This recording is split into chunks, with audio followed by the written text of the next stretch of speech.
Halo guys, welcome back. Kembali lagi di sini dengan saya Fandi. Kali ini kita akan membahas tentang strategi jitu memilih formasi CPNS. Ya, setiap dari kita pasti pernah memilih. Dan ketika memilih tentunya kita punya alasan. Begitu juga ketika kita memilih formasi CPNS. Tentunya harus ada alasan yang kuat agar nanti di akhir kita tidak menyesal.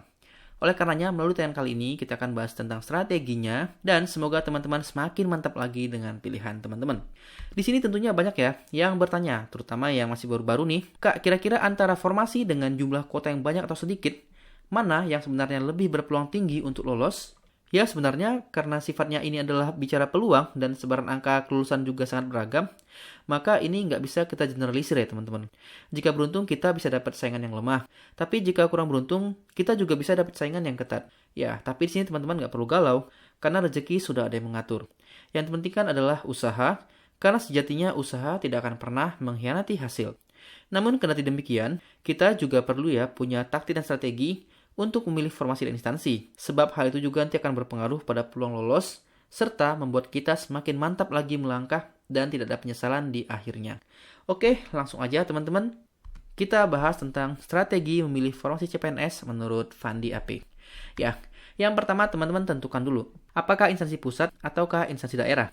Pertimbangannya, jika teman-teman mau bekerja berdasarkan provinsi, kota atau kabupaten yang dituju, maka pilihlah instansi daerah. Tapi jika teman-teman bebas ya, mau di tempat kemana saja, teman-teman bisa pilih pusat maupun daerah. Contohnya kalau instansi pusat itu ada kementerian ya, bisa lihat di sini, Kementerian Keuangan, Kemenaker, PUPR, dan sebagainya. Dan juga ada lembaga pemerintah non-kementerian. Misal, ada BPKP, ada BKN, ada BPOM, ada BNPB, dan sebagainya. Nah, sementara untuk daerah, ada Pemprov, ada Pemkot, dan ada Pemkap. Ya, jika teman-teman sudah memilih, maka selanjutnya teman-teman bisa ke strategi ini. Gali informasi sebanyak-banyaknya terkait instansi dan informasi apa saja yang dibuka. Di sini saya ada buat poinnya mulai dari A sampai dengan poin F. Mulai dari kualifikasi, minat dan kemampuan, jurusan apa aja yang bisa mengikuti, jenis jabatan, besaran gaji, serta persyaratan. Tiap-tiap poinnya akan kita bahas di slide-slide berikutnya. Kita mulai dari poin A, ya teman-teman. Nah, di sini tentukan formasi dan instansi mana aja yang sesuai dengan kualifikasi kamu. Ya, jika kita lulusannya S1 akuntansi, maka lamarlah yang menerima formasi S1 akuntansi. Jangan kita coba yang D3 akuntansi atau formasi dengan kualifikasi lainnya. Karena apa? Nanti kita bisa didiskualifikasi. Amannya cari yang persis sama dengan lulusan teman-teman. Kemudian setelahnya, teman-teman lihat juga tentang persyaratannya. Apakah ada syarat minimal? Misal, IPK minimal 2,75, maka kita harus penuhi ya. Dan apakah ada minimal maksimal umur, tinggi badan, dan sebagainya. Karena persyaratan tiap instansi bisa aja berbeda-beda. Nah, pada tahap ini teman-teman silakan aja kumpulkan sebanyak-banyaknya formasi-formasi apa aja yang buka, instansi-instansi apa aja, dan sesuaikan dengan kualifikasi teman-teman. Gitu ya. Nanti perlahan-lahan akan kita eliminasi. Oke, jika sudah, maka selanjutnya teman-teman bisa menyesuaikan kembali dengan minat dan kemampuan. Ya, di sini teman-teman pilihlah formasi dan instansi yang paling sesuai dengan kepribadian, minat dan kemampuan. Ya, kalau bicara tentang kepribadian, tentang minat, berarti teman-teman lihat aja ya. Kira-kira mana yang paling cocok dengan teman-teman, mana yang paling sesuai dengan background teman-teman, mana yang kira-kira paling enjoy dengan jenis pekerjaan yang akan teman-teman geluti nanti. Setelahnya teman-teman juga lihat tentang kemampuan ya. Di sini contohnya teman-teman bisa lihat dari hasil SKD atau SKB tahun-tahun sebelumnya. Kira-kira dari formasi yang sama dan instansinya beda-beda atau daerah yang berbeda-beda, apakah ada yang nilai SKD rata-ratanya itu cukup rendah ya? Maka mungkin itu bisa jadi pertimbangan untuk dipilih. Ya, walaupun ini tidak bisa jadi patokan, namun ini bisa jadi referensi ya dalam mempertimbangkan tentang formasi yang sama tapi di beda instansi atau di beda daerah. Oke, selanjutnya setelah ini teman-teman, silahkan teman-teman pertimbangkan juga jurusan apa aja yang bisa mengikuti dan jumlah formasi yang dibutuhkan. Ya, di sini lihat ya, kualifikasi pendidikan untuk analis kelembagaan. Di sini jika teman-teman S1 hukum, teman-teman bisa ngikutin analis kelembagaan. Tapi selain itu juga bisa diikuti oleh S1 pemerintahan, ada administrasi publik, ada manajemen, dan ada kebijakan publik. Banyak yang bisa ikut. Dan di sini jumlah formasinya 4 ya. Beda dengan formasi bawahnya nomor 10, analis pengaduan masyarakat. Hanya bisa diikuti oleh S1 hukum. Nah, di sini teman-teman lihat juga ya, utamakan pilih formasi yang banyak pembukaannya gitu. Jangan pilih yang cuma 1, 2, atau yang sedikit-sedikit ya. Utamakan pilih banyak dulu, teman-teman. Jadi, lebih besar peluangnya untuk lulus. Oke? Setelahnya, teman-teman bisa lanjut ke mempertimbangkan jenis jabatan. Fungsionalkah atau pelaksana? Ya. Sebagai informasi, di sini jabatan ASN itu dibagi 3. Mulai dari administrasi, fungsional, dan pimpinan tinggi. Namun untuk pimpinan tinggi ini level pejabat, jadi nggak dibuka untuk CPNS. Sementara untuk jabatan administrasi ini nggak dibuka juga karena ini level eselon ya, eselon 3, ini eselon 4. Maka yang dibuka adalah jabatan pelaksana, ini untuk CPNS. Sementara untuk fungsional, ini dibuka untuk keahlian dan keterampilan. Keahlian ini dimulai dari S1 teman-teman, dan keterampilan ini dimulai dari D3. Ya. Yang dibuka untuk CPNS itu adalah yang ahli pertama biasanya. Ini perjenjangannya ya. Jenjang karir. Ya, jadi ini dibuka untuk CPNS. Sementara untuk D3, itu yang dibuka adalah yang terampil. Ya, ini untuk CPNS juga. Jadi, teman-teman gampangnya, kalau ada formasi yang embel-embelnya misalnya auditor ahli pertama, auditor terampil, gitu ya, ada kata pertama, ada terampil, itu sudah pasti jabatan fungsional. Sementara untuk pelaksana, teman-teman gampangnya, nah, ini dia tepatnya dari Permen PAN-RB nomor 41 tahun 2018 tentang nomenklatur jabatan pelaksana bagi pegawai negeri sipil di lingkungan instansi pemerintah. Silahkan teman-teman find aja ya, cari di sini. Ini jenis formasinya, misalnya penelaah, penyusun, analis, pengelola. Silahkan di-find aja, nanti dicari. Jika ternyata ketemunya di sini, maka itu adalah jabatan pelaksana. Namun jika tidak, kemungkinan besar itu adalah jabatan fungsional. Nah, kemudian pasti muncul pertanyaan, kira-kira bagus mana kak? Fungsionalkah atau pelaksanakah? Ya, di sini ada plus minus ya setiap dari jabatan. Tapi kalau dilihat lebih banyak plusnya yang fungsional menurut saya. Kenapa? Pertama, pertimbangannya yang Japfung ini, jabatan fungsional, bisa naik golongan lebih cepat dibanding pelaksana. Jadi yang pelaksana ini 4 tahun sekali pasti naik jabatan. Tapi kalau yang fungsional bisa 2 tahun, bisa 3 tahun, atau bisa lebih dari 4 tahun, bisa 5 tahun teman-teman. Tergantung apa? Tergantung kinerja. Kinerja tergantung penugasan teman-teman ya. Di sini teman-teman bisa juga lihat yang kedua pertimbangan adalah alur karir yang lebih jelas. Ya, ini ada jelas ya. Ada pertama, muda, madya, utama. Kalau untuk D3, ada terampil, mahir, penyelia. Ya, kemudian lebih terdorong untuk terus meningkatkan pengetahuan dan keterampilan. Dan yang terakhir, jabatan fungsional dan pelaksana juga berpengaruh pada rangkaian tes SKB. Ya, biasanya ya, ini saya pakai kata biasanya, belum tentu ya. Biasanya, kisi-kisi untuk jabatan fungsional akan lebih mudah dicari dan lebih terstandarisasi karena dibuat langsung oleh instansi pembina. Jadi terkadang ada yang pernah curhat ke saya ya, Kak, saya SKB-nya kenapa nggak nyambung ya soal-soalnya dengan latar belakang pendidikan saya? Ya, kemungkinan besar itu adalah jabatan pelaksana. Karena untuk jabatan pelaksana itu soal-soal SKB-nya ya, bisa dibuat oleh instansi pembina yang mirip-mirip, yang serumpun, atau bisa dibuat sendiri oleh instansinya. Jadi kurang terstandarisasi. Ya, kalau saya ada salah silakan dikoreksi teman-teman ya, itu sepengetahuan saya. Oke, jika teman-teman sudah mempertimbangkan jenis jabatan, selanjutnya, pertimbangkan juga besaran gaji. Mungkin kalau gaji pokok pasti sama ya. Tapi yang membedakan setiap instansi atau formasi itu ada di tunjangan kinerja atau TPP ya yang untuk Pemda. Nah, di sini kita ambil contoh. Ini adalah Kementerian BUMN. Kebetulan ini hitungannya hampir sama ya dengan instansi saya. Kalau nggak salah ya, ini S1 itu grade nanti grade 9, tunjangan kinerjanya. Jadi nanti teman-teman gitu lulus ya, dapat gaji tambahan tukin sebesar ini 5 jutaan. Ditambah gaji teman-teman gaji pokok awal sekitar 2,4 jutaan ya. Jadi bisa tambahkan sendiri.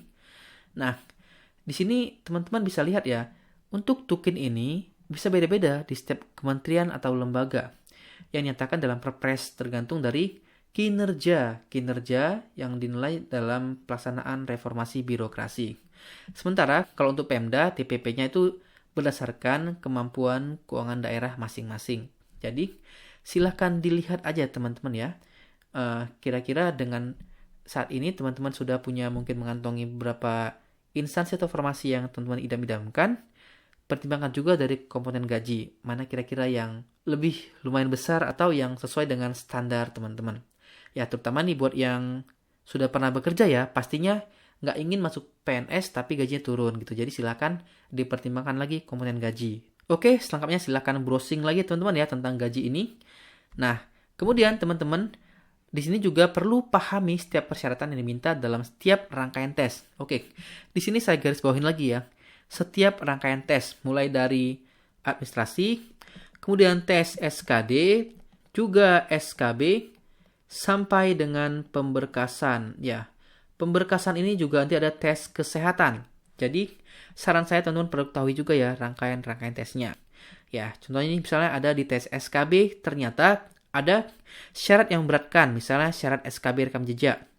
Nah, jadi ada kemarin pengalaman ya, ada seseorang yang dia itu sudah mendapat peringkat tertinggi untuk tes CAT-nya di SKD ya dan SKB, namun ada SKB tambahan yaitu rekam jejak. Dan nilainya adalah buat yang sudah punya pengalaman kerja di instansi pemerintah, maka dia dapat skor maksimal. Beda kalau yang belum pernah maka dapat skor 0. Jadi karena itulah maka si X tadi gagal teman-teman, padahal dia tuh sudah dapat peringkat tertinggi. Nah, ada juga instansi yang misalnya mensyaratkan jika sudah pernah mengikuti program tertentu, misalnya sudah pernah ikut sertifikasi tertentu, maka dapat skor SKB lebih tinggi. Nah, itu juga perlu teman-teman ketahui agar nanti teman-teman nggak menyesal di akhir. Ya, oke. Setelahnya teman-teman lihat juga syarat-syarat lainnya. Seperti misalnya apakah ada syarat TOEFL. Nah, di sini teman-teman ada juga instansi yang ternyata di tahun 2018 lalu dan 2019 lalu itu mewajibkan melampirkan sertifikat TOEFL. Ya, di sini teman-teman, jika teman-teman belum punya sertifikat TOEFL, maka teman-teman bisa juga ya coba dari website berikut ini. Ya, namanya YEC. Ya, ini merupakan penyelenggara TOEFL online bersertifikat. YEC itu memberi nama tes TOEFL-nya yaitu EPOT, English Proficiency Online Test. Ya, ini adalah daftar lolos seleksi berkas yang make EPOT-nya YEC. Di tahun 2018, ada 90 orang dari berbagai instansi. Kemudian ada juga di tahun 2019 bertambah menjadi 240 orang dari berbagai instansi. Ya, di sini pada tahun 2018 ada 6 kementerian dan 3 instansi dan 1 Pemprov yang mewajibkan TOEFL. Sementara pada tahun 2019 ada 7 kementerian, 4 instansi, dan 1 Pemprov yang mewajibkan TOEFL. Kira-kira apa aja sih instansi-instansinya? Nah, ini dia. 7 kementerian tersebut adalah Kementerian Koordinator PMK, ada pariwisata, ada perindustrian, ada BUMN, ada SDM, ada Kemenlu, dan ada PUPR. Sementara untuk instansi pemerintahan yang wajib TOEFL ada Pemprov DKI, ada PPATK, ada ANRI, dan ada Kejaksaan. Ya, ini lumayan juga teman-teman ya. Untuk Pemprov DKI sendiri ada buka sekitar 2.000-an, hampir 3.000 formasi teman-teman. Untuk Kejaksaan ada 800-an, hampir 900. Ya, jadi cukup banyak juga peluangnya ya. Di sini ada PUPR nih, 1.000 formasi teman-teman. Dan nilai-nilai skornya juga beragam. Ini TOEFL-nya kalau itu PMK ada 450, kalau perindustrian 500, kalau Kemenlu 550, kalau Pemprov DKI itu minimal 400 ya. PPATK 470. Jadi dilihat lagi. Jadi nanti teman-teman jika tertarik dalam instansi-instansi ini, silakan coba tes TOEFL dulu dapatkan sertifikatnya karena masa berlaku itu setahun teman-teman ya. Kalau sudah punya skor bisa melewati ambang batas ini, silakan aja lamar di instansi-instansi ini. Oke, jika teman-teman ingin mencoba YEC, teman-teman bisa coba EPOT-nya. Sekarang ada promo ya. Dari harga Rp250.000 sekarang hanya Rp175.000 aja.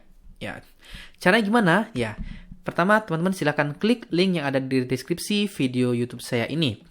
Ya, ada shop.yesc.co.id ya. Ini dia, silakan dilihat. Kemudian setelahnya teman-teman akan masuk ke website YEC. Nah, kemudian teman-teman isikan data dan masukkan kode voucher Fandi AP. Untuk dapat, nah tadi tuh harga 175 kan, sekarang teman-teman bisa lagi dapat potongan Rp25.000 dengan kode voucher Fandi AP. Ya, kalau dibandingkan dari TOEFL lain ya, mungkin YEC ini termasuk yang cukup terjangkau teman-teman. Dan bagusnya lagi bisa dikerjakan di rumah atau di mana saja, kapan saja. Kemudian yang keempat, teman-teman bisa lakukan pembayaran dari Alfamart, Indomaret, konfirmasi manual via transfer bank. Kemudian bisa juga dari dompet-dompet digital, OVO, Dana, dan Link aja. Setelahnya, teman-teman silakan dapatkan jadwal untuk tes TOEFL-nya kapanpun dan dimanapun. Ya, menurut saya ini cukup worth it teman-teman ya untuk dicoba jika ingin mencoba instansi yang ada TOEFL-nya. Jika sudah, maka nanti akan muncul sertifikat seperti ini. Ya, nanti akan ada skornya dan ada barcode di sini untuk melihat keaslian dari sertifikatnya, teman-teman. Ini nanti akan dikirimkan secara digital dan bisa request untuk dalam bentuk hard copy dikirimkan ke alamat teman-teman. Nah, selanjutnya teman-teman, untuk tips berikutnya atau strategi berikutnya yaitu agar yakin teman-teman juga bisa mencoba TO dulu sebelum memilih instansi atau formasi tersebut. Ya, silahkan juga nanti cocokkan dengan rata-rata skor tes tahun sebelumnya. Ya, di sini teman-teman saya rekomendasikan untuk mencoba Ayo CPNS atau Bisa CPNS. Ya, ini ada gratisnya, ada TO gratis, jadi bisa digunakan untuk mengukur kemampuan. Jika berminat, silakan coba gratis melalui bit.ly/daftar Ayo CPNS atau bit.ly daftar Bisa CPNS untuk Bisa CPNS. Dua-dua ini beda teman-teman ya, beda platform. Ayo CPNS ini dari website, kalau Bisa CPNS bisa dari website, bisa dari Android. Ayo CPNS juga punya banyak paket, mulai dari gratisan sampai dengan jutaan. Kalau Bisa CPNS, saat ini hanya ada satu paket ya, untuk belajar mandiri. Silahkan teman-teman nanti masukkan kode promo Fandi AP atau diskon untuk dapat ekstra potongan harga jika ingin upgrade yang berbayar. Sementara untuk Bisa CPNS, silahkan masukkan kode promo Aku Bisa agar dapat ekstra potongan. Link ini juga ada di deskripsi video ini. Silahkan diklik aja, kemudian daftar dan coba tryout gratisnya. Oke, nah jika sudah, maka yang terakhir adalah teman-teman silahkan pilih formasi sesuai dengan kriteria teman-teman. Dan jika sudah memilih, yakinlah dengan formasi yang telah kamu pilih tersebut sampai tahap terakhir rekrutmen nanti. Jadi teman-teman, jangan sampai ada ragu sedikit pun. Semakin kamu yakin buat lolos, maka semakin besar peluang kamu di antara yang lain. Selain itu, jangan lupa juga mintalah restu kedua orang tua sebelum memilih dan mantaplah dengan pilihan tersebut. Semoga itu adalah pilihan yang terbaik buat teman-teman. Saran saya, dalam memilih formasi, jangan terburu-buru. Namun, teman-teman di sini silahkan gali info sebanyak-banyaknya dan juga pertimbangkan dari yang telah kita bahas tadi. Agar teman-teman mantap melangkah dan tidak ada penyesalan nanti di akhirnya. Ya, kita hanya mampu berusaha, namun keputusan akhir ada di tangan yang kuasa. Oleh karena itu, jangan lupa juga minta kepada yang kuasa agar dimudahkan menjadi ASN di tahun ini. Oke, teman-teman, sepertinya kita sudah ada di penghujung slide. Dan terakhir, saya ucapkan terima kasih buat teman-teman semua yang sudah menonton. Ya, kapal akan aman bila berada di pelabuhan, namun bukan karena itu kapal ciptakan. Ini mengisyaratkan bahwa kita jangan selalu berada di zona nyaman, teman-teman ya. Kita harus berani mengambil risiko, kita harus berani menghadapi tantangan. Jadi teman-teman di sini jangan juga selalu memilih formasi yang ada di zona nyaman. Silakan sesekali pilih formasi yang memang banyak pesaing, diminati, dan juga memiliki peluang karir yang lebih jelas ke depannya. Gitu ya. Oke, semua keputusan ada di tangan teman-teman. Semoga segala keputusan yang telah kita ambil itu berdasarkan pertimbangan dan pemikiran yang matang. Baiklah, sampai sini dulu perjumpaan kita, dan sampai ketemu pada tayangan selanjutnya.